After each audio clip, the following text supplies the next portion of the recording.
What's up, ladies and gentlemen? This is Jefferson 10 speaking. Last time I brought Xpeng P7 to your eyes, and I'm extremely grateful to all of you, regardless if you have shown some support to me or to Chinese products, or if you had any objections. All of those were really helpful feedbacks for me. From my last video, I said a bunch of great stuff about Xpeng P7, and it almost sounded like an ad, and there are 3 reasons. First, I had a whole year experience with Xpeng G3, the first Xpeng car ever, and I was more than satisfied. Second, I got my P7 for a week at that time. Without much driving experience, I was still fresh, overwhelmed by hype stuff. And third, it just feels really good to be Xpeng's customer, and you will know what I'm talking about throughout this video. Before we dive into the main contents for today, I'd like to take this chance to give a proper introduction of myself and this channel. First of all, to answer a question that a lot of people have, I am not an Xpeng employee. I used to be software engineer at Alibaba, and now I'm a product manager at a North American startup building a social app. With the influence from Tesla, 2020 seems to the beginning of a new era, and Chinese EV markets industry has blown up. And I'm sure a lot of these information are still black boxes to many of you there. I'm aware that Chinese products probably don't have the best reputation, but with open-minded and like-minded people like you guys, I'm sure this opinion will just not simply be generalized into Chinese cars. So in this channel, I am going to provide car reviews for these beautiful vehicles. I know that I only own a P7, but I have access to all types of cars since I'm physically located in China and friends with a bunch of other EV owners. So NIO, Li Auto, BYD, I'm going to be able to provide car reviews with me driving in those cars. And a very important thing is that don't misunderstand, as far as I know, that all of them has exporting plans. Like Xpeng, they just exported 100 G3 to Norway. So trust me, it's not a waste paying attention to these cars and their latest news from me. Second is the news and the information. There are many new cars coming out of some new companies or traditional companies. A lot of them are mind-blowing. Sometimes I get invited to some of those events, including ceremony, new car launching events, and socializations. By attending those events, I can usually get a taste of the company's culture to further position them in a ranking in my heart, and I think they're worth sharing with you guys. As an EV owner and EV follower, I do have access to a lot of private groups. So for the cars that I am not super familiar with, I can give you guys insights about how other actual owners think. This video is about some exciting news and updates from Xpeng since my last one. The biggest news, of course, is their IPO. On August 27th, 2020, Xpeng went IPO in NYSE. Remotely in Guangzhou, China, where their headquarters locates. And lucky enough, I was there at the spot, and I got to share the excitement as one of the 20 car owners by taking a photo on the IPO stage afterwards and receiving some special exquisite gifts. This kind of reflects how they take their customers seriously. I'm not a big stock guy, but I did buy their stock, and as many of you already know, the price once went up to $74.5 compared to their $15 issue price. And of course, congrats to those viewers who bought Xpeng stocks and made money by viewing my last video. Makes me feel very useful.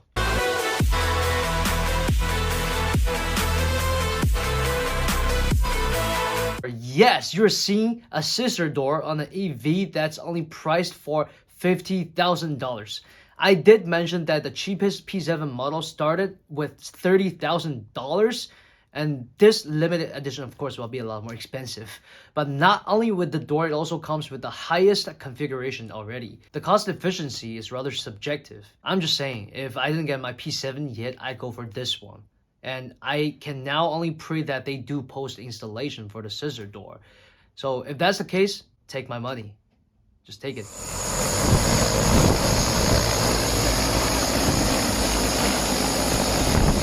Flying cars, of course.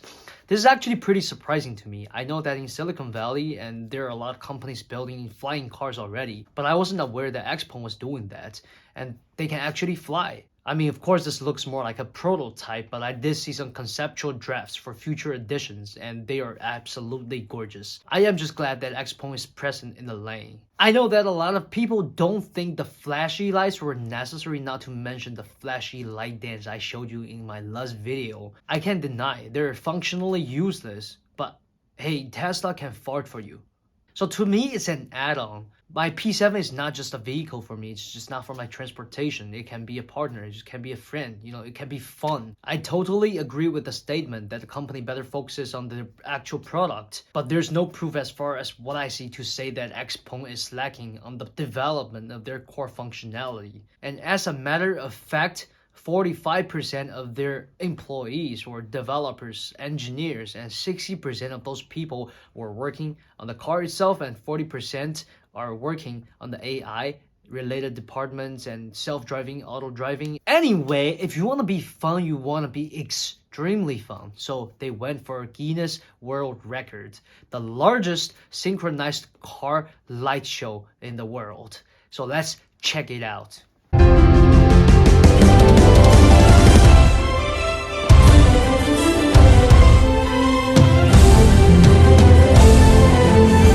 Seems like the customer service and customer connection start to play a more and more important role in new car companies. It's kind of unrelated to Xpeng, but I just want to mention NIO here.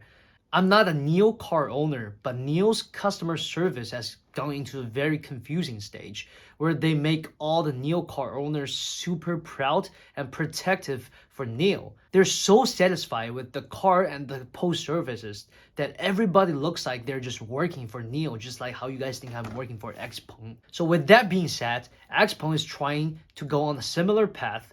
They used to be very frugal and small at their beginning stage when they only had their G3, but now with P7 and IPO, with way more cash to burn, they seem to be really willing to spend money on their customers by organizing events constantly and providing the best experience to those events, such as covering all the expenses and for all the accommodations. They also do heartwarming events like yesterday. Can you believe it? They had a whole crew of P7 with 2 cosplay girls driving all the way to my office just to deliver some afternoon tea to me and my colleagues. I'm not going to judge if it's a high ROI PR strategy, but as a customer, it feels great and unbelievable. And you guys don't know, but there are many car owners like me who are spontaneously providing help to Xpeng. Giving you an extreme example, as far as I know, there's a car owner who sold over 100 Xpeng cars to his friends, and he's not taking any profits from them. This is customer loyalty. This is some actual stuff. So it took them about 4 months to produce their 10,000th P7. I mean, it's nothing compared to Tesla, who sells 20,000 Model 3 in China per month. But just a reference for you, the 10,000 ES6 took NIO 7 months, the 10,000 ES8 took them 7 months as well, and the 10,000 Li Auto 1 took them 7 months. With that number, it's really not rare. I actually see a lot of P7 on the street. I understand that supercharging is an issue. Xpeng does have supercharging stations, and I've been using them since when I had my G3. But some of you weren't aware of that. Tesla, according to the news, will soon have over 600 supercharging stations in China. And for Xpeng, apparently they already have 500 stations in 66 cities. And now they have a policy that Xpeng vehicles, including G3 and P7, the first car owners will get a free 3,000 kilowatt hours per year from supercharging.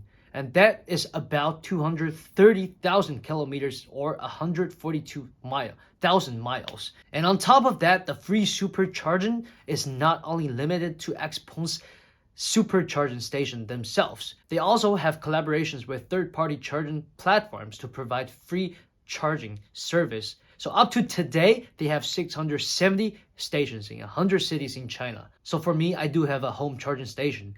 And it costs only about $4 to fully charge my car and get it ready for a range of 670 kilometers or 416 miles. But I'll show you guys the supercharging and the speed next time in my future videos. And one fun fact is that right beside the supercharging station I usually go to, there is a battery swap station for NIO cars.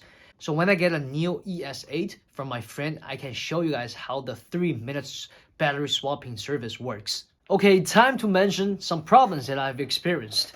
First, there's no power trunk and there's no hardware button to open the back trunk. These two together have received a ton of complaints from P7 owners. Surely you can open the back trunk from your key, your central control panel, and voice commands, But dude, I just need a button to open it from outside. A lot of customers would actually end up spending $300 to install a power trunk after they bought the car. But that doesn't solve the problem of the lack of access to their back trunk from outside. Fortunately, the problem has been solved. Xpeng has offered an official package for $140 to install a power liftgate and a foot control tailgate trunk opener. So at least now I can open my back trunk from outside. The power adjustment is just too comfortable. Xpeng tends to adjust their power output in a rather less aggressive way compared to Tesla.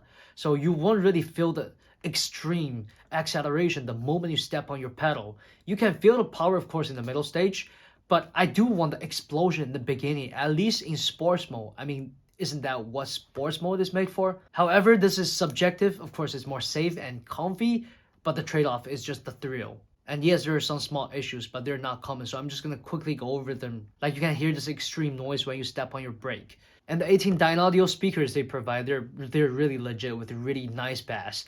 But sometimes I hear like weird noises from it. Yeah, I didn't get a chance to show them because every time I drive them, so every time I'm experiencing this problem at home, and I drive to their maintenance server, the problem disappears. I don't know, like I'm just not meant to fix it. Anyway, that's about it for this video. Thank you guys for watching. Next up, we have Xpeng's NGP and supercharging station and their advanced voice control command system in depth. And there's new car from NIO that's about to be launched on January 9th. ET7. Also, I'd like to talk about the overall EV industry in China, like what's up with NIO, Li Auto, BYD, Li Power, Hi-Fi, and all these other good stuff. So see you next time. Peace.